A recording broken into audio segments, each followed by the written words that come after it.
Welcome to the Quiet Explainer. Tonight we explore a simple question. What is time, really? You do not need to concentrate too hard. Just listen if you like. Let the ideas pass through your mind at their own pace. There is nothing to solve tonight, only something to quietly consider. If this kind of calm exploration interests you, you can subscribe for more long, thoughtful journeys like this. And now, we begin with the most familiar place to start: the strange feeling of time in everyday life. We begin with a simple observation. Time feels like it moves. Every day we sense it passing. Morning becomes afternoon. Afternoon becomes evening. And evening slowly turns into night. This movement feels natural. It feels obvious. It feels like one of the most basic features of reality. Yet the strange thing is this. What we are describing right now is not time itself. It is our experience of time. Consider a quiet minute, just 60 seconds. When you are waiting for something, that minute can feel very long. Waiting for a message, waiting for a train, waiting for a difficult conversation to begin. The seconds stretch out. They feel slow. But the same minute can disappear quickly. When you are absorbed in something, reading a good book, solving a puzzle, talking with someone interesting, suddenly an hour has passed is less than #0. 5# is greater than, and it hardly felt like time moved at all. This tells us something important. Our sense of time is flexible. It stretches and compresses depending on our attention. The clock may tick at a steady rate, but our perception does not. Psychologists have studied this effect carefully. When attention is focused on time itself, time feels slower. When attention is absorbed in activity, time feels faster. This is not an illusion in the sense of being incorrect. It is simply how the human brain tracks change. The brain does not directly sense time as a physical substance. Instead, it detects events, movements, changes in the environment. The more changes we notice, the more time seems to have passed. The fewer changes we notice, the shorter time appears in memory. Think about childhood. Many people remember summers as long and spacious. Days seemed wide. Weeks seemed slow. Yet as adults, entire months can pass quickly. This difference is not only nostalgia, it reflects how memory works. When we are young, many experiences are new. New places, new skills, new discoveries. The brain records many details, which later makes the period appear longer in memory. In adulthood, routines become familiar. Fewer details are stored. And when we look back, the time appears compressed.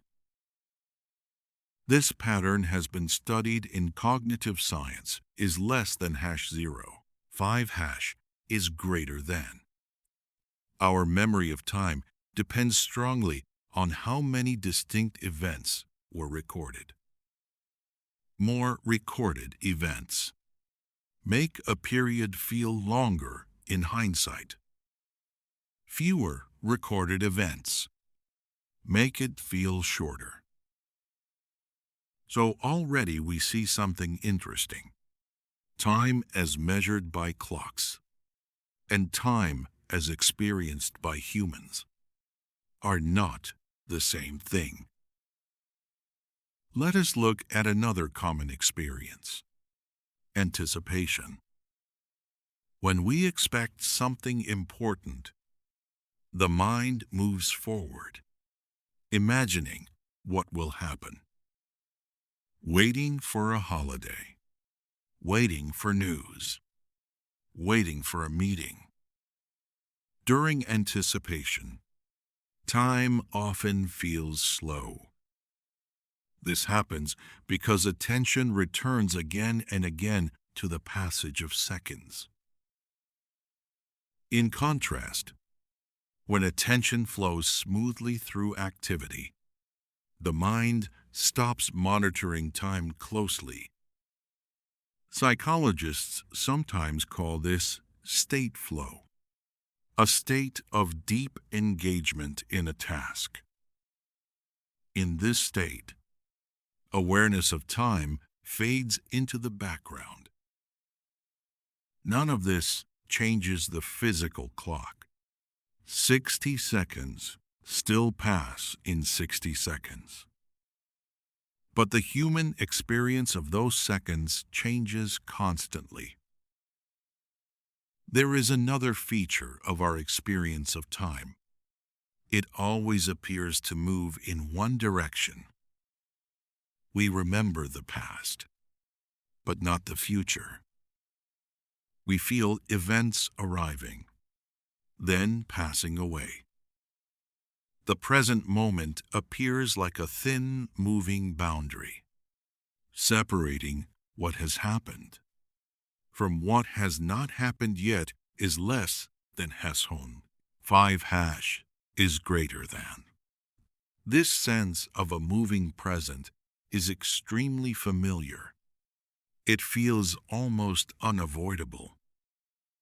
Yet even here, our perception is more complicated than it first appears. The brain does not experience events exactly at the moment they occur.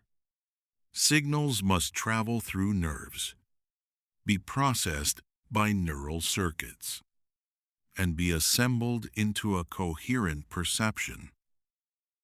This processing takes a small amount of time, usually measured in tens or hundreds of milliseconds. Because of this delay, what we call the present is already slightly in the past. The brain solves this problem by constructing a short window of experience, sometimes called the specious present. This window blends together events from the recent past, creating the feeling of a continuous moment. In other words, the present moment is not a single instant. It is a small interval of time, a brief integration of recent sensory information. This helps explain why music works the way it does. When you hear a melody, you do not hear each note in isolation. The brain holds several notes together in memory, allowing the pattern to appear as a coherent phrase. The experience of rhythm and the sense of musical timing depend on this short window of awareness. Again, we see something important. Our direct experience of time is constructed by the brain. It is shaped by perception, attention, and memory. Yet even though the brain shapes our experience is less than hash 0, 5 hash is greater than the external world, still changes independently of us. The sun rises, shadows move, seasons shift. Long before modern science, humans noticed these repeating patterns. Day followed night. The moon changed shape.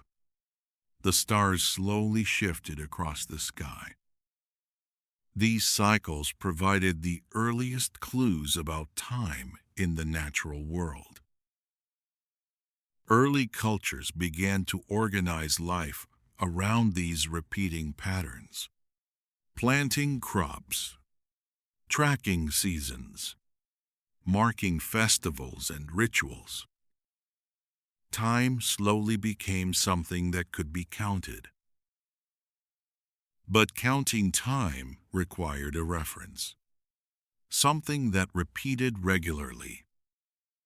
The rotation of Earth provided one cycle, day and night. The orbit of Earth around the Sun provided another, the year. These natural cycles became the first clocks, though people did not yet think of them in that way. What they observed was simply regular change. Over time, humans built tools to track these changes more precisely. But that story belongs to the next part of our exploration. Because once humans began building clocks, something important happened.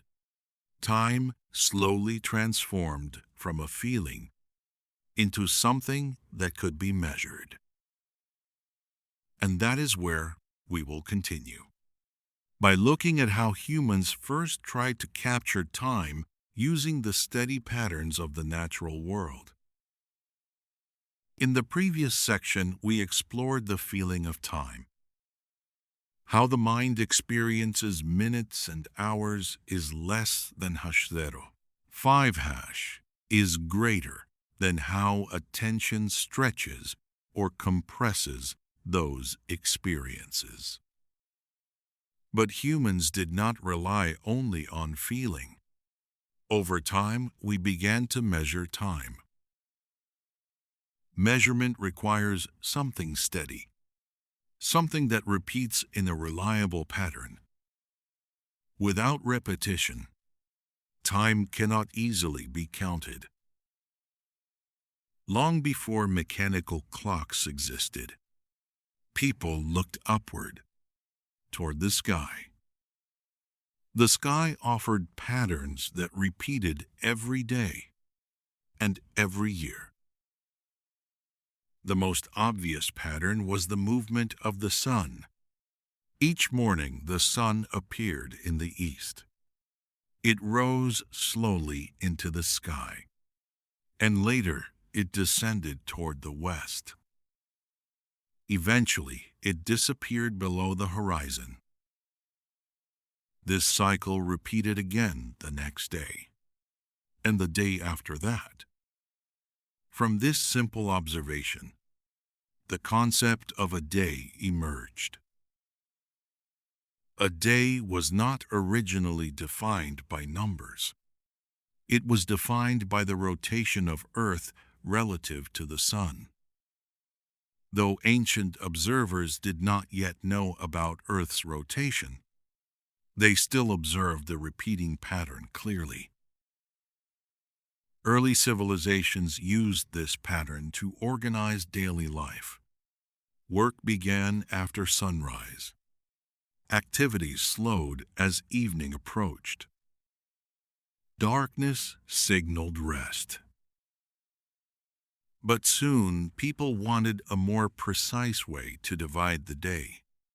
This is where one of the earliest timekeeping tools appeared: the sundial. A sundial works in a simple way. A vertical object casts a shadow. As the sun moves across the sky is less than hash 0. 5 hash is greater than the direction and length of that shadow change. By marking positions along the ground or a flat surface, people could divide the day into segments.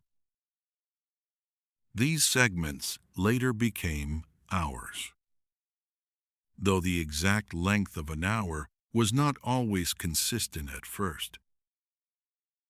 Sundials appeared in several ancient cultures, including civilizations in Egypt, Greece, and China. They provided a practical way to track the sun's movement. Yet sundials had an obvious limitation. They only worked when the sun was visible. At night, or during cloudy weather, the shadow disappeared. This limitation encouraged the invention of other methods. Some cultures used water clocks. A water clock measures time through the steady flow of water. Water drips slowly from one container into another. The changing water level indicates the passage of time. This idea may sound simple, but it allowed time to be tracked even without sunlight. Water clocks were used in ancient Egypt, Babylon, India, and Greece. Another method used burning materials. Candles or incense sticks were marked at intervals.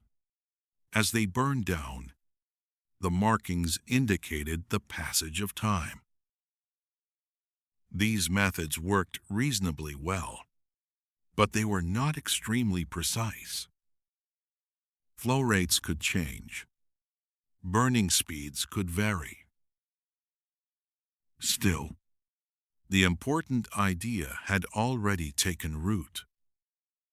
Time could be measured by tracking a regular physical process is less than hashon. 5 hash is greater than. This principle remains true today. Every clock measures time using some repeating event. Even modern atomic clocks follow this same basic idea. But before reaching that level of precision, timekeeping evolved gradually. Over many centuries, a major step occurred in medieval Europe. With the development of mechanical clocks use gears, weights, and an oscillating mechanism. The oscillation creates a regular rhythm. In early designs, a device called an escapement controlled the motion of gears. The escapement allowed the gears to move forward in small steps, rather than spinning freely. Each step corresponded to a small unit of time. The familiar ticking sound of many clocks comes from this mechanism. Mechanical clocks improved timekeeping significantly, but they were still imperfect. Temperature changes, friction, and mechanical wear could introduce errors. In the 17th century, a new improvement appeared: the pendulum clock. A swinging pendulum has a useful property. Its period of motion is very regular for small swings. This regularity allows the pendulum to act as a reliable oscillator. When connected to clock mechanisms, pendulums greatly improved accuracy. Some pendulum clocks lost only seconds per day. For many years, this was considered extremely precise.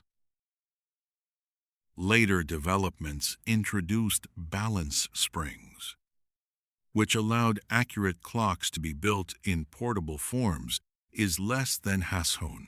0 hash is greater than. This eventually made pocket watches and wristwatches possible. As timekeeping improved, societies began to coordinate activities more precisely.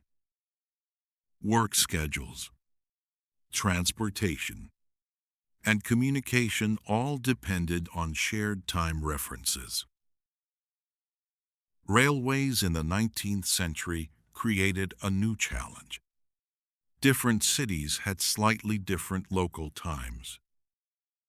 Because noon was defined by the position of the sun in each location. This created confusion for train schedules, which required consistent timing across long distances. To solve this problem, standardized time zones were introduced. Large regions agreed to share the same clock time. This system still exists today, dividing the planet into zones that differ by fixed hourly offsets. Meanwhile, scientific research continued to search for even more precise clocks. Mechanical systems had physical limits. The next breakthrough came with the study of atomic physics. Atoms can transition between energy states. When they do, they emit or absorb electromagnetic radiation at very specific frequencies. These frequencies are extremely stable, making them excellent natural oscillators. Modern atomic clocks measure time using the frequency of radiation associated with transitions in atoms such as cesium. The international definition of the second is based on this property. Specifically, 1 second is defined as 9,192,631,770 cycles of radiation, corresponding to a transition between two energy levels of the cesium. 1, 3, 3 atom is less than ℏ. 5 hash is greater than. This definition may sound technical, but the idea is still simple. A second is counted by tracking a very stable repeating event. Atomic clocks are extremely accurate. Some modern versions would lose less than a second over millions of years. These clocks support technologies we rely on every day, including satellite navigation systems. For example, the Global Positioning System relies on precise time measurements to determine location. Signals from satellites include timestamps. Receivers calculate distance by measuring how long those signals took to arrive. Small timing errors would lead to large position errors, which is why extremely precise clocks are necessary. Looking back across this long history, a clear pattern appears. Humans did not discover time directly. Instead, we discovered reliable patterns in nature. The motion of the sun, the swing of a pendulum, the vibration of atoms. Each of these became a reference for measuring change. In other words, clocks do not create time. They track regular physical processes. This observation leads to an important question. If clocks only measure change, what exactly is time itself? For many centuries, scientists believed the answer was straightforward. Time was thought to flow uniformly everywhere in the universe, independent of matter and motion. This view would later be associated with the work of Isaac Newton is less than has Hone. 5 hash is greater than. And, in the next section, we will explore that idea. The concept of absolute time.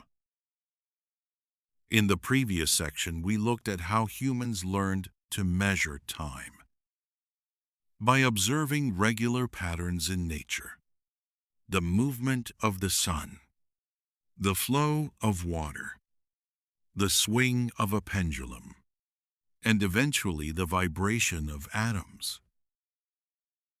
These methods allowed time to be counted with increasing precision. But measuring something is not the same as understanding what it is. For many centuries, scientists believed time had a simple nature. Time was thought to flow everywhere in the same way, like a steady river that never changes speed. This idea became most clearly expressed in the work of Isaac Newton. Newton lived in the 17th century, a period when scientists were beginning to describe nature using mathematical laws. Newton developed powerful ideas about motion, gravity, and the behavior of objects. His work created what we now call classical mechanics. In this framework, the universe behaves like a vast mechanical system. Objects move according to precise rules. Forces cause predictable changes in motion. And within this system, time plays a very specific role. Newton described time as absolute. By this, he meant something very precise. Time flows at the same rate everywhere. It does not depend on objects. It does not depend on motion.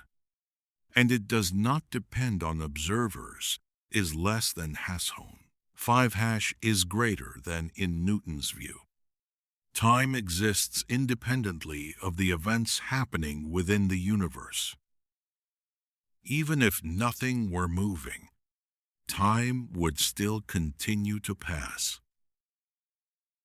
Newton described this idea clearly in his writings.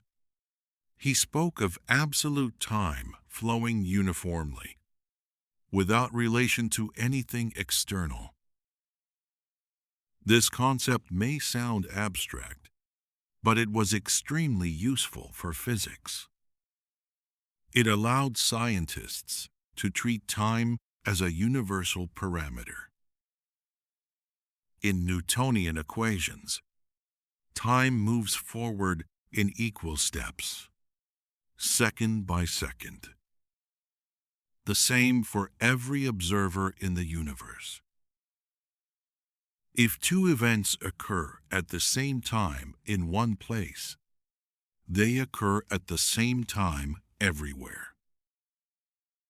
This idea of shared universal time became deeply embedded in scientific thinking. It matched everyday experience. Clocks seemed to tick at the same rate, regardless of where they were placed.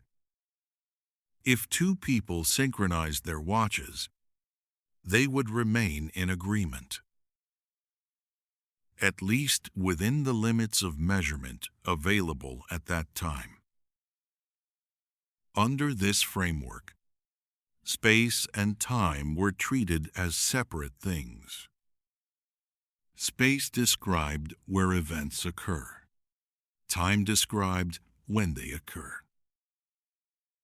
Space provided the stage. Time provided the universal clock. Objects moved through space as time progressed. This model worked remarkably well. It explained the motion of falling objects, the paths of planets, and the behavior of projectiles. Newton's laws could predict the future motion of systems with great accuracy is less than has-own. 5 hash is greater than, for example, I.m. The orbit of a planet could be calculated years in advance. The same equations applied everywhere. On Earth, on the Moon, or across the solar system. This success made the idea of absolute time seem almost unquestionable. For more than 200 years, Newtonian physics served as the foundation of scientific understanding.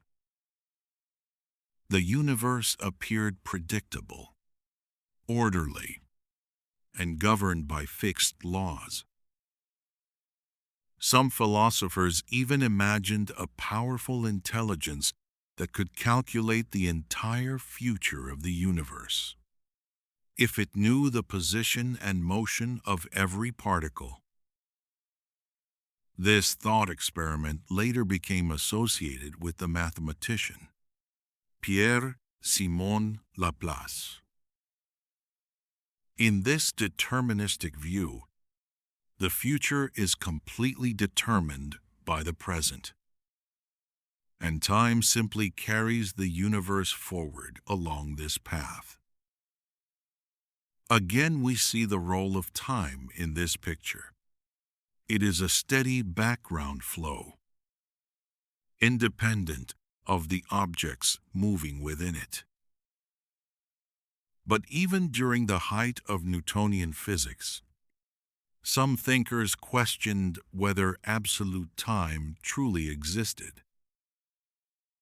One important critic was the philosopher and mathematician Gottfried Wilhelm Leibniz. Leibniz proposed a different interpretation. He suggested that time might not exist independently. Instead, time might simply describe relationships between events. In this relational view, time is not a container that events sit inside.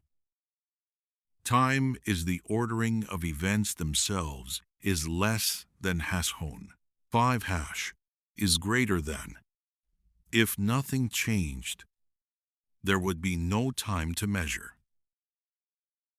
This debate between absolute time and relational time continued quietly in philosophy. But for practical physics, Newton's approach remained extremely successful. Engineers could design machines. Astronomers could calculate planetary motion. And navigation across oceans became more reliable. The equations worked, and for everyday speeds and distances, they worked very well. So the idea of universal time remained largely unquestioned. Clocks around the world appeared to measure the same flow of seconds. The universe seemed to share a single timeline. But toward the end of the 19th century, small cracks began to appear in this picture. Scientists studying electricity and magnetism discovered new laws describing light. These laws suggested something unusual. the speed of light appeared to be constant, the same value for all observers. This observation created a deep puzzle, because in Newton's framework, speeds should add together. If you move toward a moving object, its speed relative to you should change. But experiments increasingly suggested that light did not behave this way. No matter how observers moved, measurements of light's speed remained the same. This contradiction forced scientists to reconsider some very basic assumptions. Perhaps space and time were not as simple as Newton had imagined. Perhaps the universe did not share a single universal clock after all is less than ℏ, 5 is greater than. Resolving this puzzle required a new way of thinking about motion, space, and time together. And that new perspective would soon emerge through the work of Albert Einstein. In the next section, we will explore how this discovery transformed our understanding of time and revealed that time itself can stretch and slow depending on motion and gravity. In the previous section, we explored the classical idea of time, the view that time flows uniformly everywhere, independent of motion, independent of observers. This idea worked well for centuries. It matched everyday experience, and it supported the equations of classical mechanics. But near the end of the 19th century, new discoveries began to challenge this picture. Scientists were studying electricity, magnetism, and light. These studies led to a set of equations developed by the physicist James Clerk Maxwell. Maxwell's equations described how electric and magnetic fields behave. They also revealed something remarkable. Light itself is an electromagnetic wave, and these equations predicted that such waves travel at a specific speed. That speed is now known as the speed of light. Approximately 300,000 kilometers per second in empty space. At first, this seemed straightforward, but it created a subtle problem. In classical physics, speeds depend on the observer's motion. If you move toward a moving object is less than ℏ0, 5 is greater than the object appears faster relative to you. If you move away, it appears slower. This rule applies to everyday motion. For example, if a train moves forward and you walk inside the train in the same direction, your speed relative to the ground increases. But Maxwell's equations suggested something different for light. They predicted a fixed speed, a speed that did not change depending on the observer. This raised a difficult question. Compared to what is the speed of light measured? At that time, many scientists believed light waves moved through a substance called the ether. The ether was imagined as an invisible medium filling all of space. If this medium existed, then the speed of light would be measured relative to it. Experiments were designed to detect Earth's motion through this ether. One famous experiment was performed by Albert A. Michelson and Edward W. Morley. They attempted to measure changes in the speed of light caused by Earth moving through the ether. But the result was surprising. No difference was detected. The measured speed of light appeared the same in every direction. This result was puzzling, because it suggested the ether might not exist at all. Physicists struggled to explain this outcome.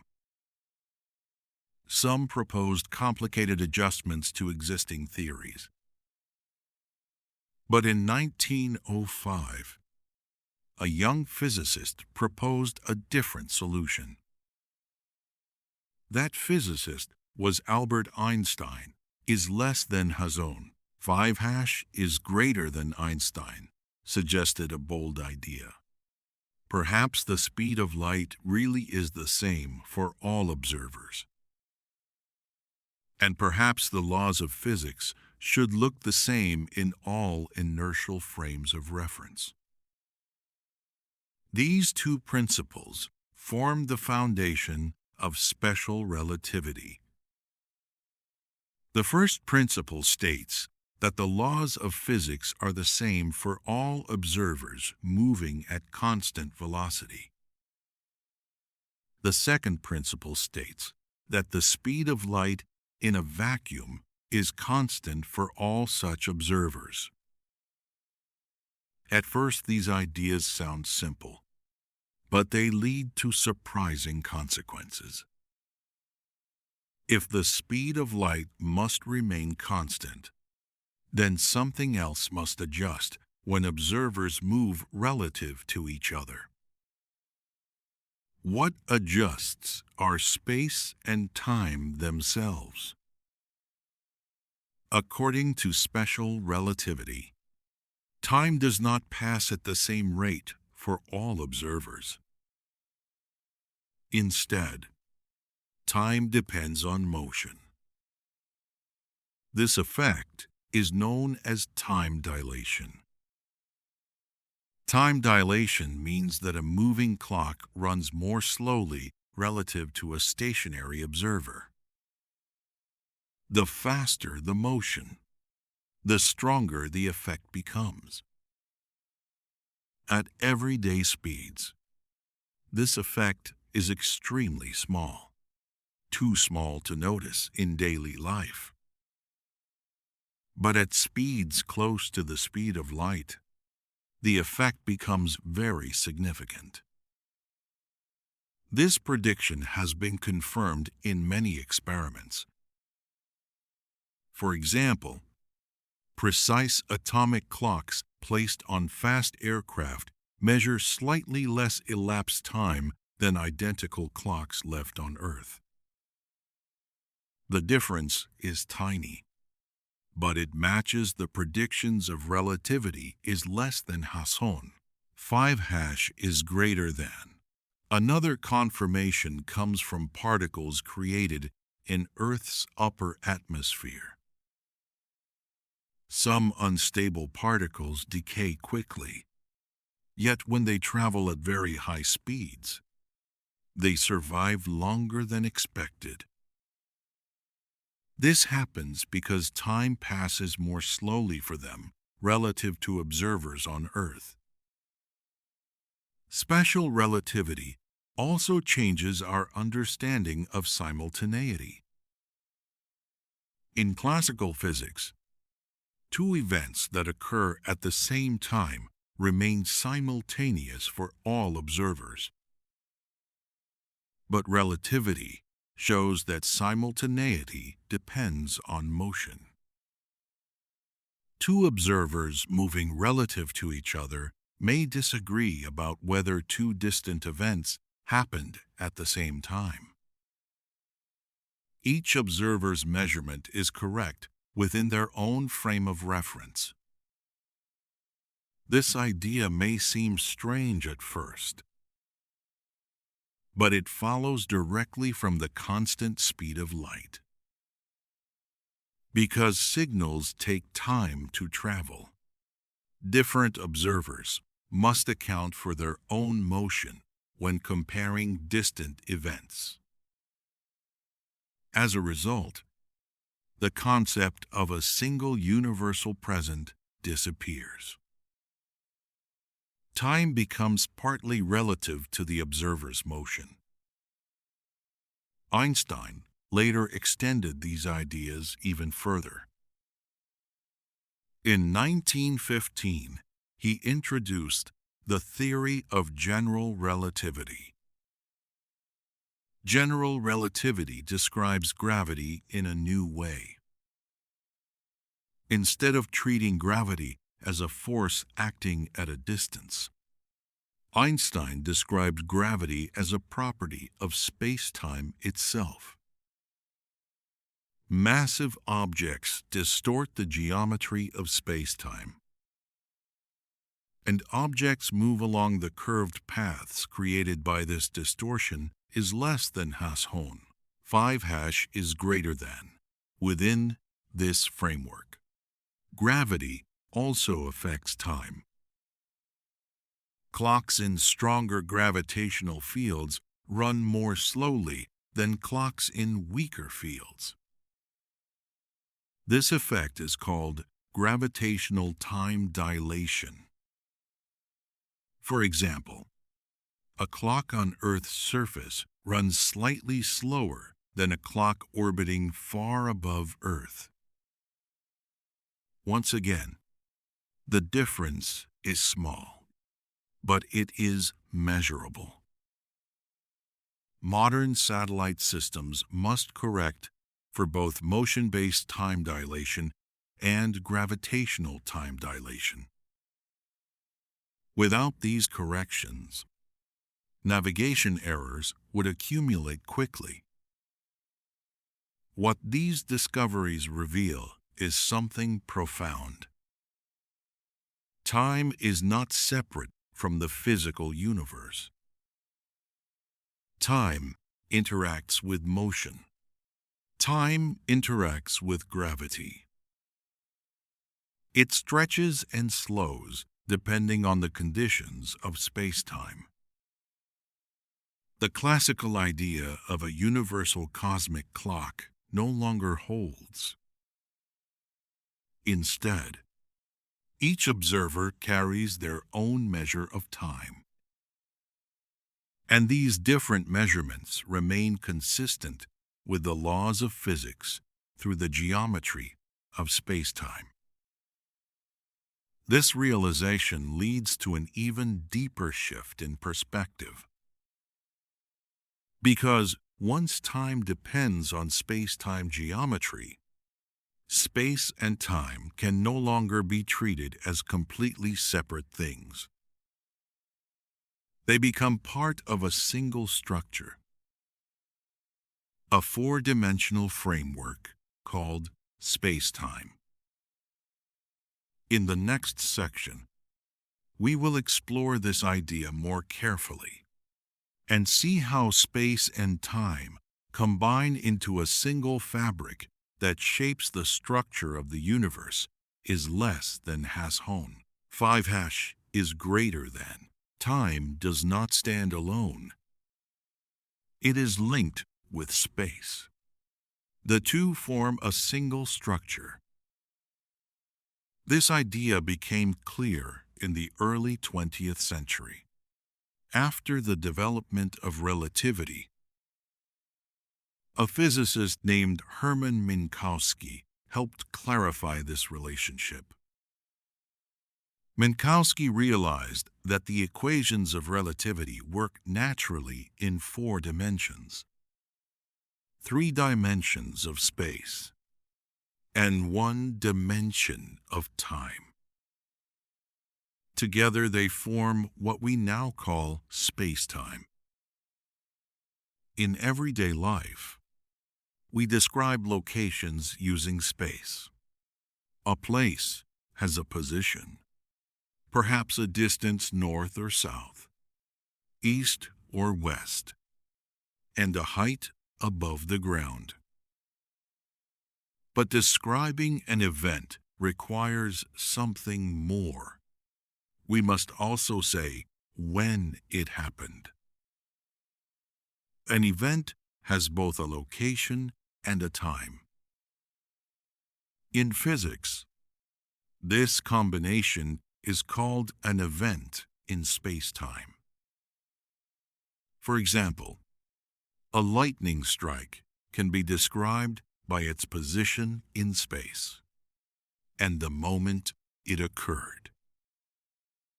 Together, these coordinates form a single point in space-time. This way of thinking changes our perspective.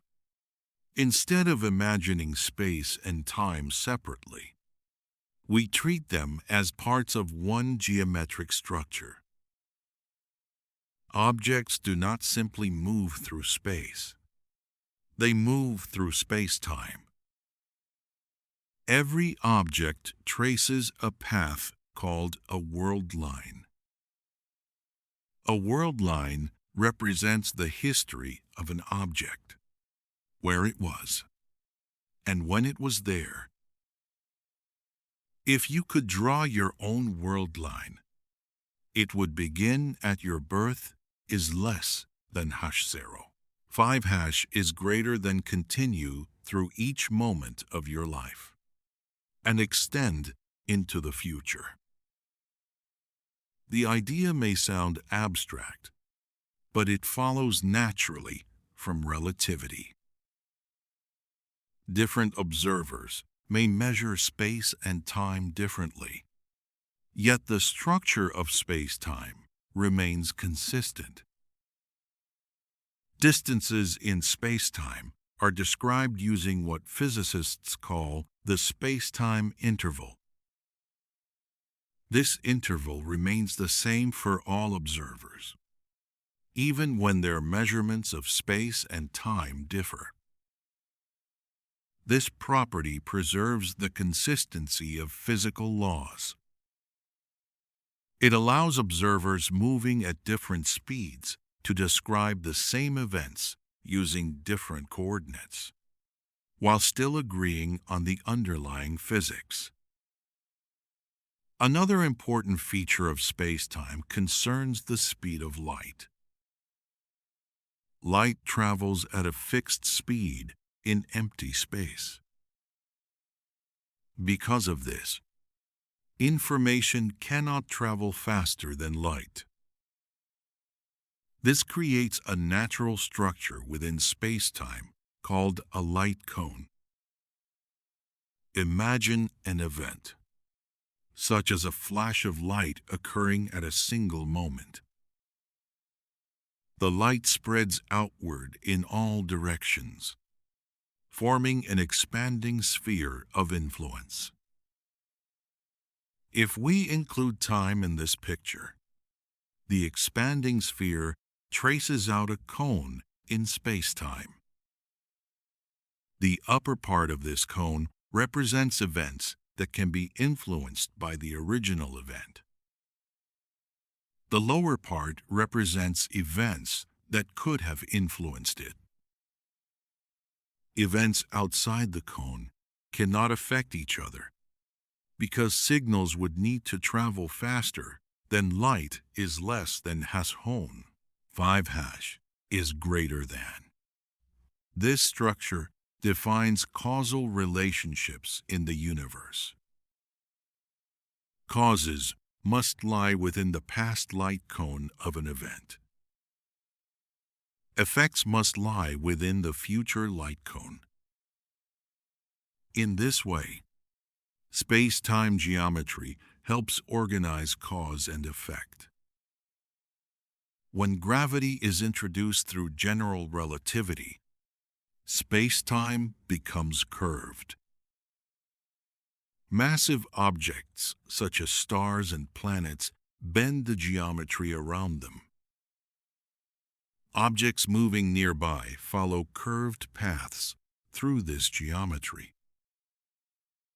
These paths appear to us as gravitational motion. The orbit of a planet, for example, can be understood as motion through curved space-time. Even light follows these curved paths. This effect has been observed many times, including the bending of starlight around the sun. Curved space-time also affects the passage of time. In stronger gravitational fields, time passes more slowly relative to distant observers. This effect is small near Earth, but becomes dramatic near extremely dense objects such as black holes. These ideas lead to a striking interpretation of reality. If space-time contains all events, past and future alike, then the universe can be imagined as a complete four-dimensional structure. In this picture, sometimes called the block universe, the entire history of the universe exists within space-time. Past events remain part of the structure. Future events also occupy their own locations within it. Nothing flows within the block itself is less than ℏ. 5 is greater than, instead, pos. The universe simply contains a vast arrangement of events ordered along the time dimension. Our experience of time passing may come from how consciousness moves along a world line. Each moment of awareness corresponds to a different location along that path. The present feels like a moving point, even though the larger space-time structure may already contain all events. This idea can feel unfamiliar because our experience strongly suggests that time flows. Yet the equations of relativity do not require such a flow. They describe relationships between events, rather than a universal moving present. Some physicists therefore describe time as another dimension of the universe, similar to space, though with important differences in geometry. Within this framework, the distinction between past, present, and future becomes less fundamental. These categories may arise from how observers experience events along their world lines. The underlying structure of space-time simply contains events and their relationships. Still, an important question remains. Even if space-time contains all events, why do we experience time as moving forward? Why do we remember the past, but not the future? Why do causes appear before their effects? Why do broken objects not spontaneously reassemble themselves? These questions lead to one of the deepest features of time in physics. The direction of time is less than ℏ. 5 is greater than, often called the arrow of time. And this is where our exploration will continue next. With the quiet question of why time seems to move in only one direction. Time appears to move in one direction. We remember the past. We do not remember the future. Causes come before effects. not the other way around. A glass may fall from a table. It may shatter into many pieces. But the pieces do not suddenly gather themselves and leap back onto the table. Ice melts in warm air. It does not usually reform into a perfect cube while sitting in a warm room. These patterns feel ordinary, almost too ordinary to question. Yet they reveal something important. The universe appears to distinguish between past and future. This direction is often called the arrow of time. The phrase was introduced by the physicist Arthur Eddington. Eddington used the term to describe the one-way direction we observe in many physical processes. But here a puzzle appears. Because many fundamental laws of physics do not contain a preferred direction of time, the equations of motion in classical mechanics work the same forward or backward. If you record the motion of planets and then play the recording backward, the motion would still obey Newton's laws. The same symmetry appears in many equations describing microscopic particles.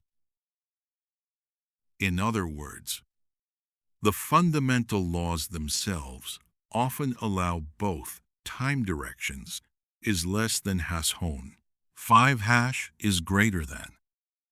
Yet, everyday experience clearly shows a direction.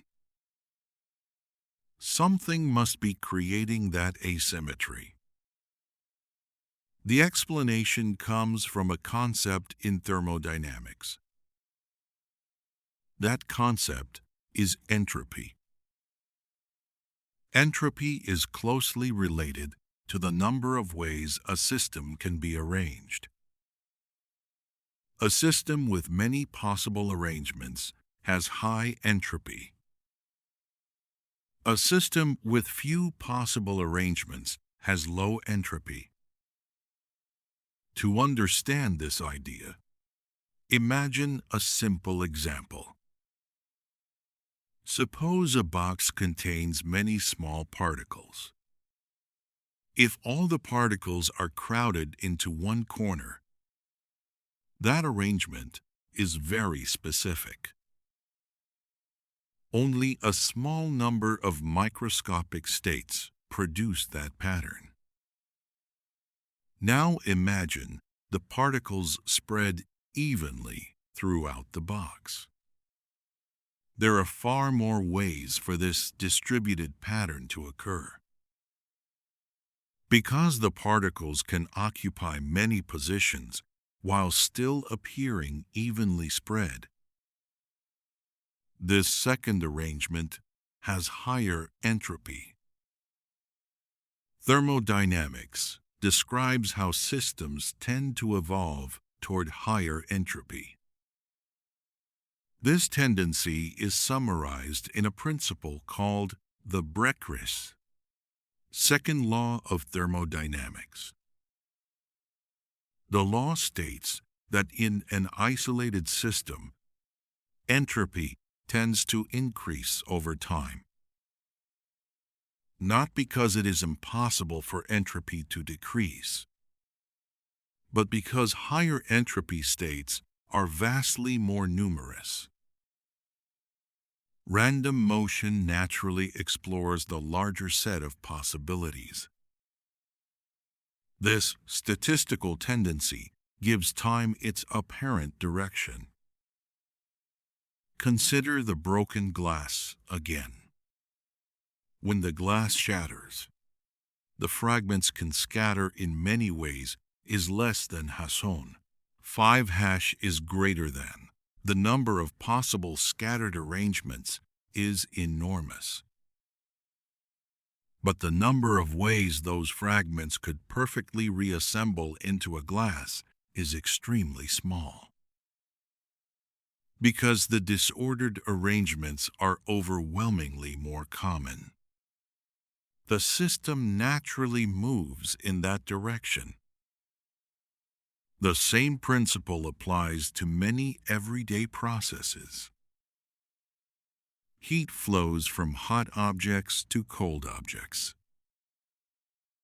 Gases expand to fill available space. Mixed substances do not spontaneously separate into pure components. All these processes involve increasing entropy. They define a thermodynamic arrow of time. This arrow explains why certain events seem irreversible. The microscopic laws may allow reversal, but the statistical behavior of large systems strongly favors one direction. Another way to understand this idea comes from information. When a glass breaks, information about the precise arrangement of molecules becomes spread across the environment. Reconstructing the glass would require recovering and reversing all of those microscopic details. In practice, this becomes effectively impossible. So the system continues toward states where information is more dispersed. Entropy, therefore, links physical processes to the flow of time we experience. Yet another question remains. Why was entropy lower in the past? The second law tells us entropy tends to increase. But it does not explain why the universe started in a low entropy condition. Observations of the early universe suggest that matter was distributed in a very uniform way is less than has-known. 5 is greater than, surprisingly. This uniform state corresponds to low gravitational entropy. Over billions of years, gravity caused matter to clump together, forming stars, galaxies, and large cosmic structures. These processes increase the total entropy of the universe. The arrow of time may therefore originate in the special conditions of the early cosmos.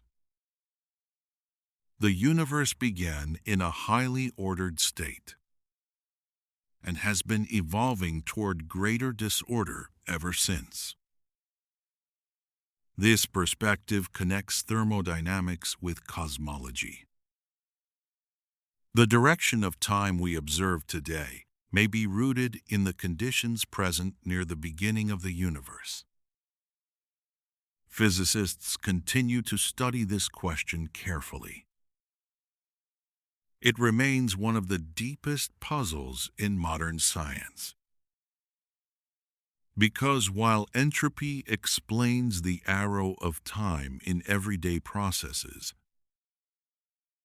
the origin of the universe's low entropy beginning is still not fully understood. Understanding that origin requires looking more closely at the early universe itself, and how its initial conditions shape the thermodynamic direction of time we observe today. The arrow of time appears in many everyday processes. Ice melts. Smoke spreads. Heat flows from warm objects to cooler ones. These processes all move toward higher entropy, toward states that can occur in many possible ways. This statistical tendency explains why the future tends to look more disordered than the past. But this explanation leads to a deeper question: is less than Hashon, zero hash, is greater than. Why did the universe begin in a low entropy state at all? If entropy usually increases, then the past must have contained less of it. Tracing this pattern backward leads us toward the earliest stages of the universe. Modern cosmology describes the universe as expanding from a very hot and dense early state. This idea is known as the Big Bang model. The model does not describe an explosion in space. Instead, it describes the expansion of space itself. Observations of distant galaxies show that they are moving away from us and from each other. The farther a galaxy is, the faster it tends to recede. This pattern was first measured by the astronomer Edwin Hubble. The simplest interpretation is that the universe was once much smaller. If we mathematically reverse the expansion, the universe becomes hotter, denser, and more uniform. Evidence for this early state appears in the faint radiation that fills all of space. This radiation is called the cosmic microwave background. It is the cooled remnant of light released when the early universe first became transparent to radiation.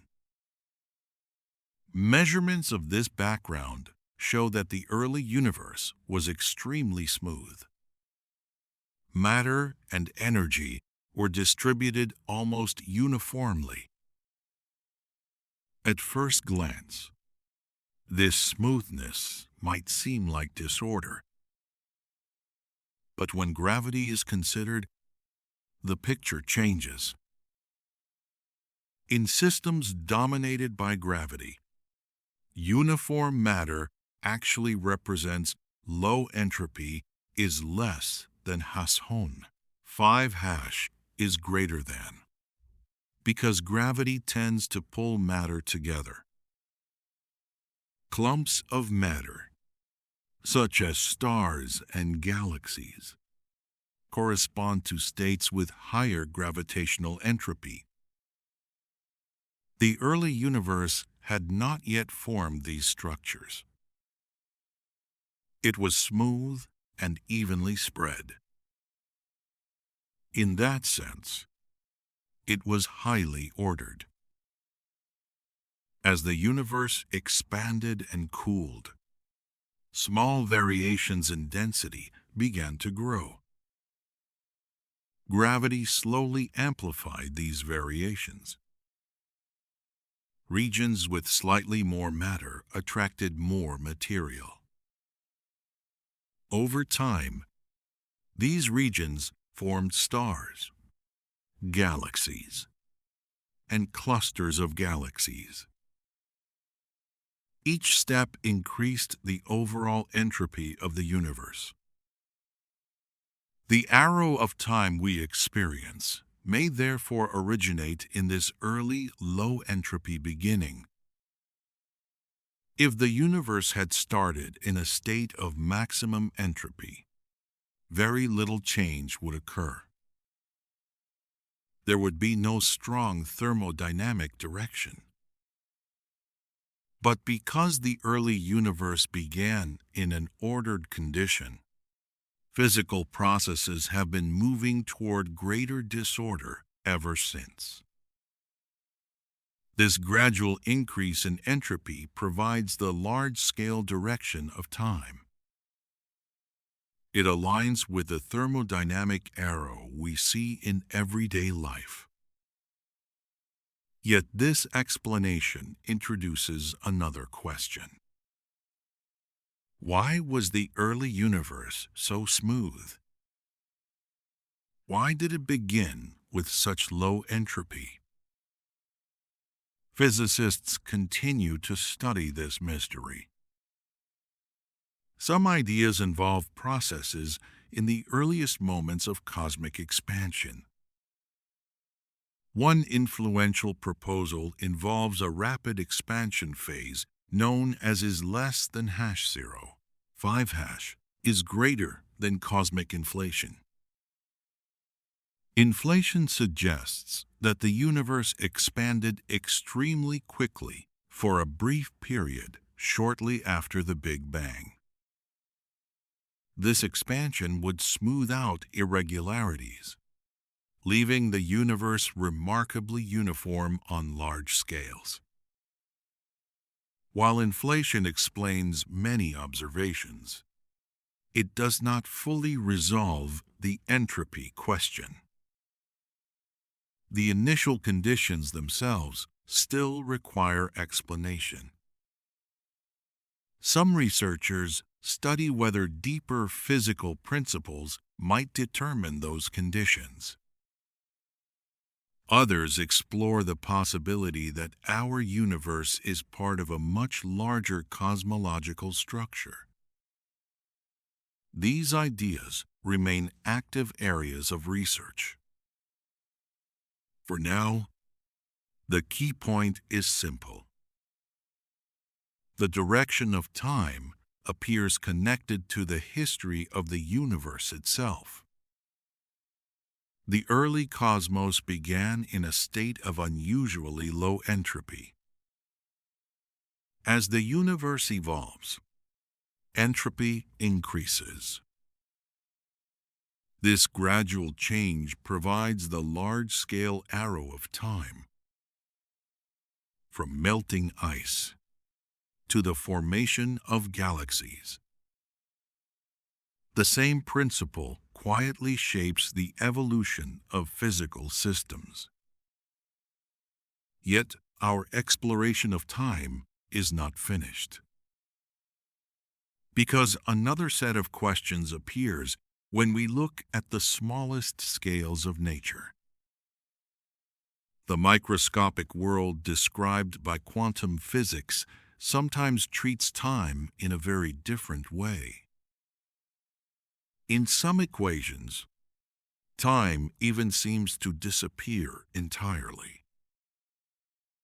Understanding this possibility leads us into one of the most subtle ideas in modern physics. The possibility that time itself may not be fundamental is less than Hashon. 5 hash is greater than. At the scale of everyday life, time feels clear and continuous. Moments follow one another. Clocks advance. Events unfold in sequence. Physics has long described the universe using this familiar picture. But when scientists examine nature at its deepest levels, the role of time becomes less straightforward. In modern physics, two powerful theories describe the universe with great accuracy. One theory describes gravity and the large-scale structure of space and time. The other describes the behavior of particles and fields at extremely small scales. The theory of gravity is known as general relativity. It was developed by Albert Einstein. This theory treats space and time as part of a unified structure called space-time. Massive objects curve space-time, and that curvature guides the motion of matter and light. The second framework is known as quantum mechanics. It describes atoms, electrons, and other fundamental particles. In quantum theory, probabilities play a central role. Instead of exact paths, systems are described by wave functions that encode many possibilities. Each of these theories works extremely well within its own domain, but combining them has proven difficult. When researchers attempt to describe gravity using quantum principles, something surprising appears.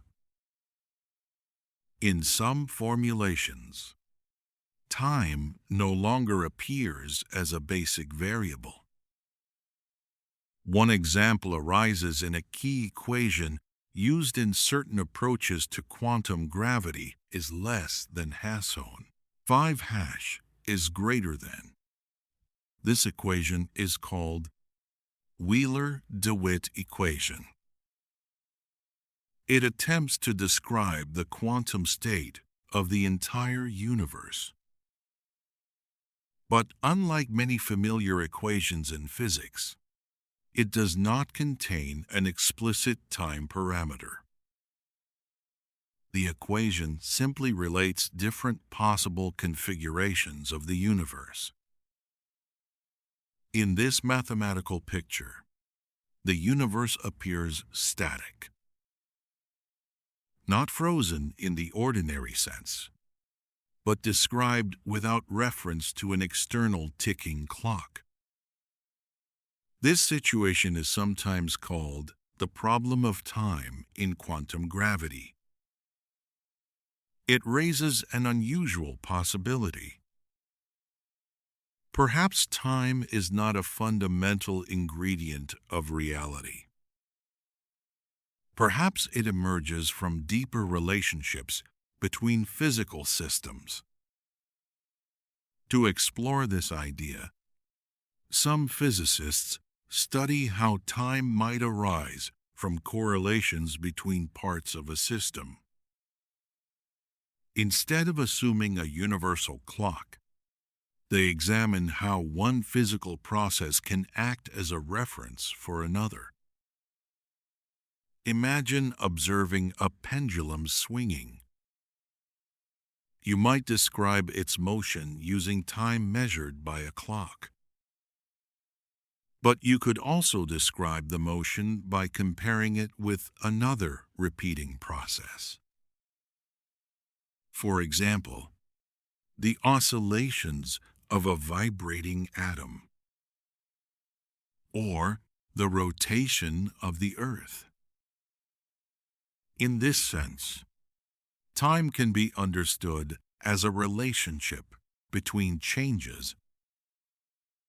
One system evolves relative to another. Some researchers propose that the entire concept of time may arise in this relational way. The universe may consist of many interacting parts is less than Hasson. 5 hash is greater than. Each part changes relative to others. From these relationships, the experience of temporal flow emerges. This idea appears in several modern approaches to quantum gravity. One example is loop quantum gravity. This framework attempts to describe space-time itself as composed of extremely small discrete structures.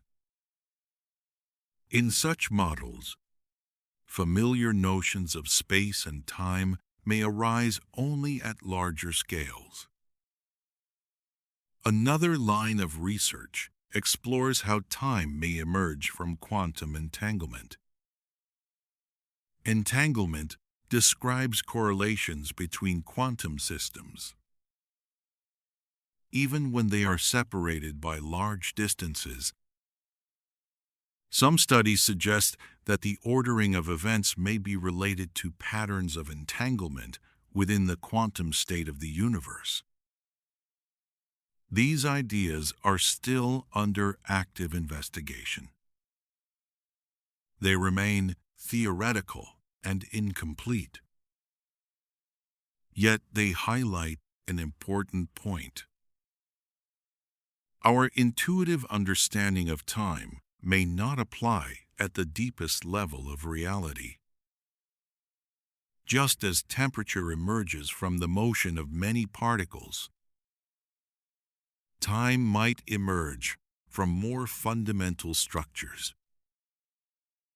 In everyday conditions, this deeper layer is hidden. Large systems smooth out microscopic complexity.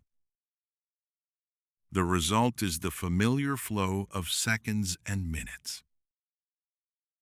But at the smallest scales, the universe may operate without a fundamental clock.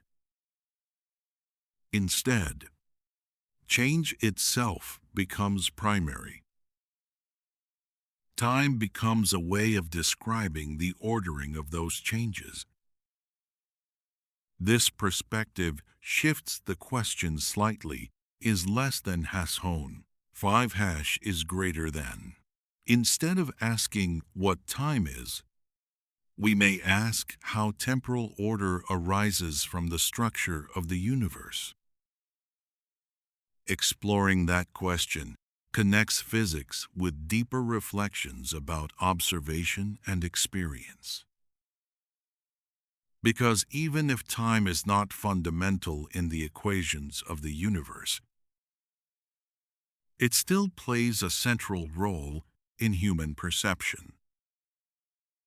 We experience the present moment, we remember the past, and we anticipate the future.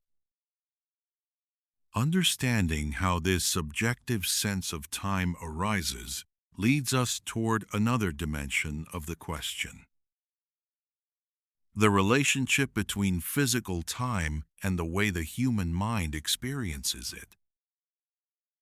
Time in physics is described using equations and measurements. But human experience of time is different. We do not feel equations. We feel moments passing.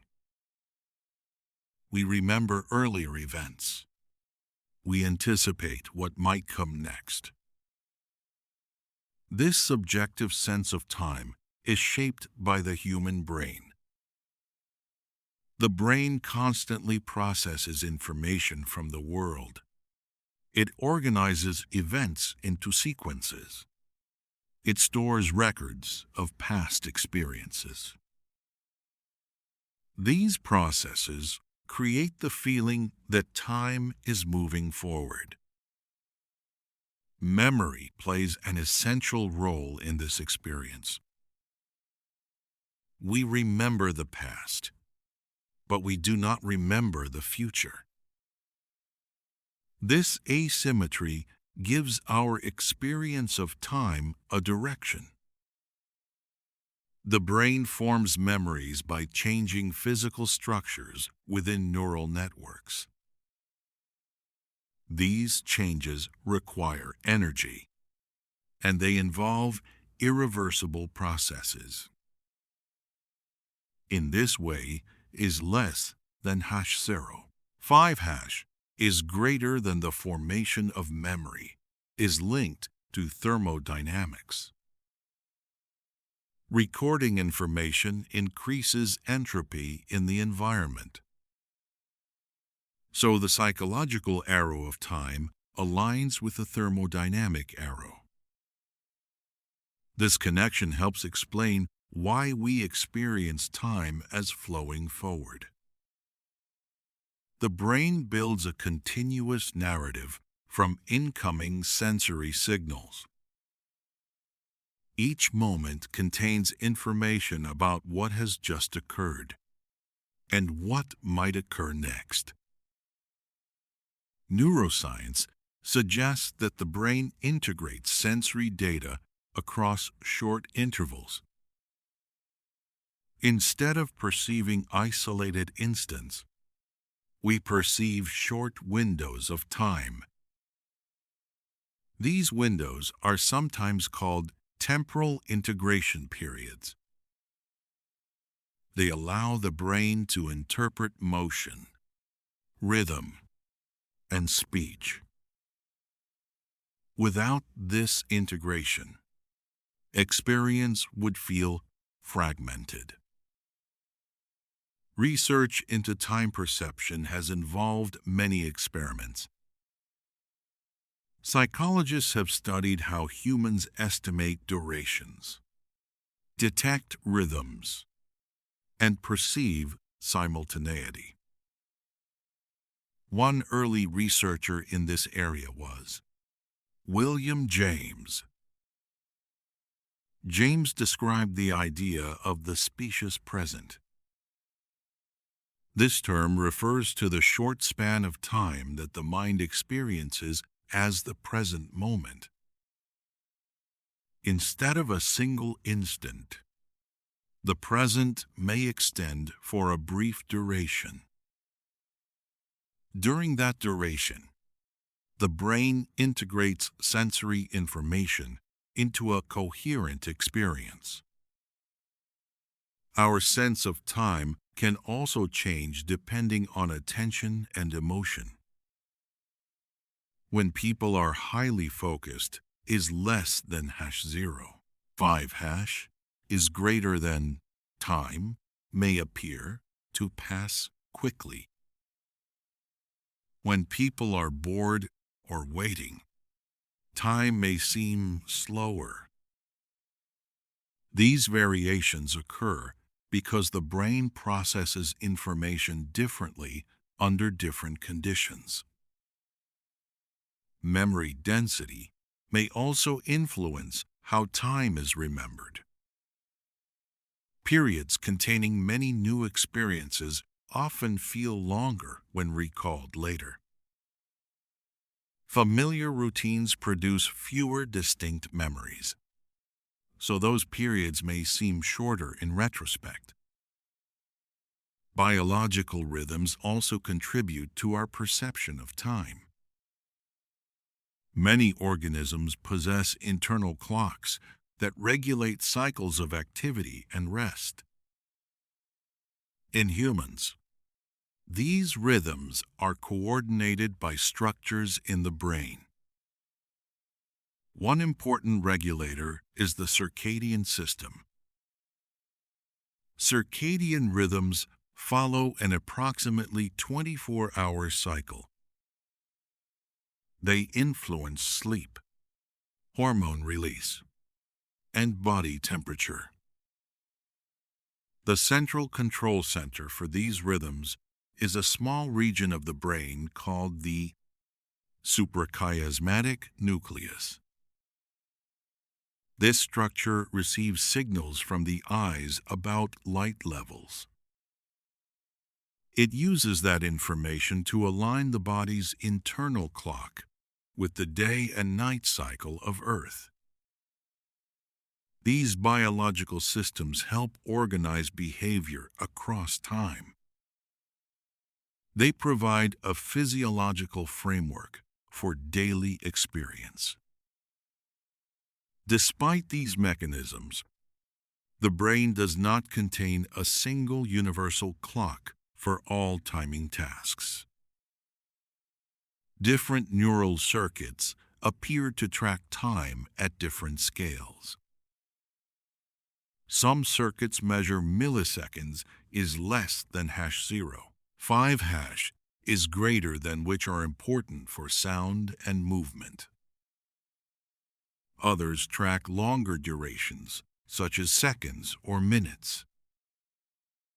The brain, therefore, constructs temporal perception using multiple interacting systems. This layered structure helps explain why time perception can vary across contexts. For example, auditory rhythms may be perceived more precisely than visual intervals. Movement and coordination also rely on accurate timing. Musicians, athletes, and dancers train their brains to detect subtle differences in timing. These skills reflect the brain's ability to refine its temporal processing. Even so, subjective time remains an interpretation of physical processes. The brain does not directly perceive time itself. Instead, it perceives changes in the world. It organizes those changes into sequences. From this organization, the experience of time emerges. This idea echoes a theme seen in physics. Time may be less about an independent flowing entity and more about relationships between events. The brain tracks those relationships through memory, attention, and prediction. Prediction is especially important. The brain continuously anticipates future sensory input. These predictions help guide behavior. They also contribute to the feeling that time is moving forward toward upcoming events. In this way, our psychological experience of time is closely tied to the brain's need to act in the world is less than Hasson. 5# is greater than organisms survive by responding to changes. Tracking sequences of events helps guide those responses. The perception of time, therefore, supports practical functions. It allows planning, learning, and coordination. Yet despite these practical roles, our experience of time may still be only one layer of a deeper structure. Physics describes time through space-time and entropy. Neuroscience describes time through perception and memory. Together, they reveal a picture that is both familiar and complex. Time is measured by clocks, shaped by the evolution of the universe, and interpreted by the human mind. Bringing these perspectives together helps clarify what we mean when we ask what time really is. And exploring that question leads naturally toward a final reflection on how these ideas fit together. Time surrounds nearly every aspect of experience. Clocks measure it. Calendars organize it. Memories record it. Yet, the deeper we examine it, the more subtle it becomes. In everyday life, time feels simple. A moment arrives. Then another follows. Seconds become minutes. Minutes become hours. But physics shows that time is not quite that straightforward. At first, classical mechanics treated time as universal and absolute. Every clock in the universe was assumed to share the same steady flow. This view was central to the mechanics developed by Isaac Newton is less than Hasson. 5# is greater than Newton. Describe time as flowing evenly without relation to external events. It was the stage on which physical processes occurred. Later discoveries changed that picture. At the beginning of the 20th century, a new understanding emerged. This understanding came from the work of Albert Einstein. Einstein showed that measurements of time depend on motion and gravity. In the theory of special relativity, observers moving at different speeds measure different durations between the same events. Time can slow relative to another observer when motion approaches the speed of light. Later, Einstein expanded this idea with general relativity. In this theory, gravity influences the rate at which time passes. Clocks located near massive objects tick more slowly than clocks farther away. Experiments have confirmed this effect many times. Atomic clocks on satellites run slightly faster than clocks on Earth's surface. Engineers must account for this difference in systems such as the Global Positioning System. Without these corrections, navigation errors would accumulate quickly. These discoveries reveal that time is part of a four-dimensional structure called space-time. Events are located not only in space, but also in time. The geometry of space-time determines how clocks measure duration. Yet even this geometric view does not answer every question. Thermodynamics adds another piece of the puzzle is less than has Hone. 5# is greater than entropy, tends to increase in isolated systems. This statistical principle defines the direction known as the arrow of time. Broken objects remain broken. Heat spreads. Gases mix.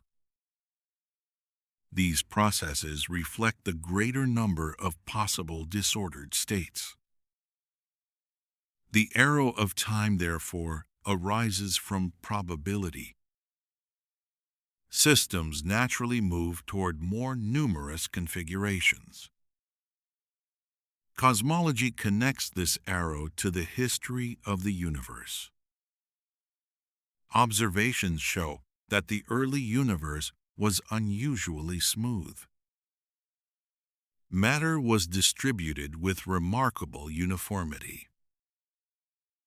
Over billions of years, gravity formed stars, galaxies, and cosmic structures. These processes increased entropy. The low entropy conditions of the early cosmos may therefore explain why time has a direction today. At even deeper levels, the concept of time becomes more uncertain. Attempts to combine quantum physics with gravity reveal new difficulties. Some mathematical descriptions of the universe do not contain time as a fundamental variable. Instead, they describe relationships among possible configurations of matter and geometry. This has led some researchers to propose that time may emerge from more basic physical relationships. In this view, change is primary. Time becomes a way of describing the ordering of those changes. A similar idea appears in human perception. The brain does not directly sense time itself. It senses events is less than #0. 5# is greater than movement and change. Neural processes organize these signals into sequences. Memory records earlier events. Attention processes current information. Prediction anticipates what may happen next. Together, these mechanisms produce the feeling of temporal flow. The present moment becomes a short window of integrated experience.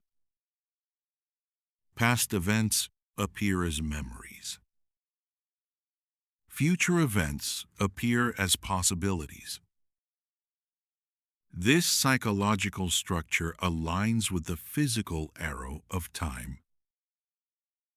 Memories require irreversible changes in the brain.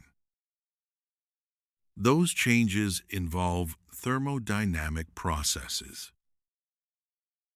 In this way, the mind's experience of time is rooted in the same physical principles that govern the universe.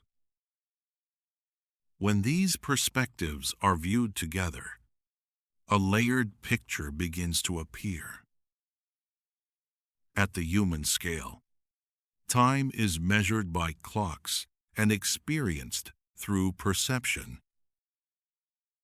At the level of physics, time is part of space-time geometry and thermodynamic evolution. At the deepest theoretical level, time may emerge from underlying relationships among physical systems. Each layer describes the same universe, but each layer focuses on different patterns and structures. This layered understanding is common in science. Temperature emerges from molecular motion. Pressure emerges from collisions between particles. In a similar way, the flow of time we experience may emerge from deeper physical processes. The question, what is time, therefore does not have a single simple answer is less than has hone, 5 is greater than instead. It invites several complementary perspectives. Time can be treated as a coordinate in space-time. It can be understood as the direction defined by increasing entropy. It can be viewed as an emergent feature of complex physical relationships. And it can be experienced as the ordered sequence of events in human consciousness. Each description reveals part of the overall picture. Together, they show that time is both familiar and deeply intricate. The quiet passing of seconds on a clock connects to processes that span from neural activity to the evolution of galaxies. Observing this connection can be a gentle reminder. The moment you are experiencing now is part of a long chain of physical events. The universe changes. Systems evolve. Structures form and dissolve. Within that unfolding pattern, we measure intervals, record memories, and give the name time to the ordered progression of change. And as the quiet movement of moments continues, the question of time remains open, inviting further observation, careful thought, and patient exploration. The exploration of time can feel vast. It touches physics, cosmology, biology, and the quiet workings of the human mind. Yet when we step back, the idea of time returns to something simple. Change happens. Events unfold. The universe moves from one configuration to another. We measure that change with clocks is less than #0. 5# is greater than. We organize it with calendars. We remember it through experience. In everyday life, time appears as a steady flow. Morning becomes afternoon. Afternoon becomes evening. The rhythm repeats day after day. Science shows that beneath this familiar rhythm, time is more subtle. Motion can stretch it. Gravity can slow it. Entropy gives it direction. And at the deepest theoretical levels, time may emerge from relationships between physical systems. Yet none of these discoveries remove the quiet simplicity of the present moment. A moment is simply where change is happening now. Your breath rises, then falls. Sounds appear, then fade. Thoughts form, then pass away.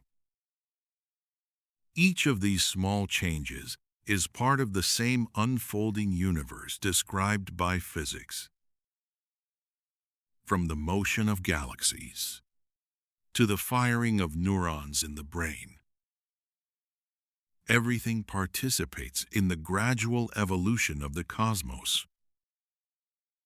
When we ask what time really is, we are asking about the structure of that evolution.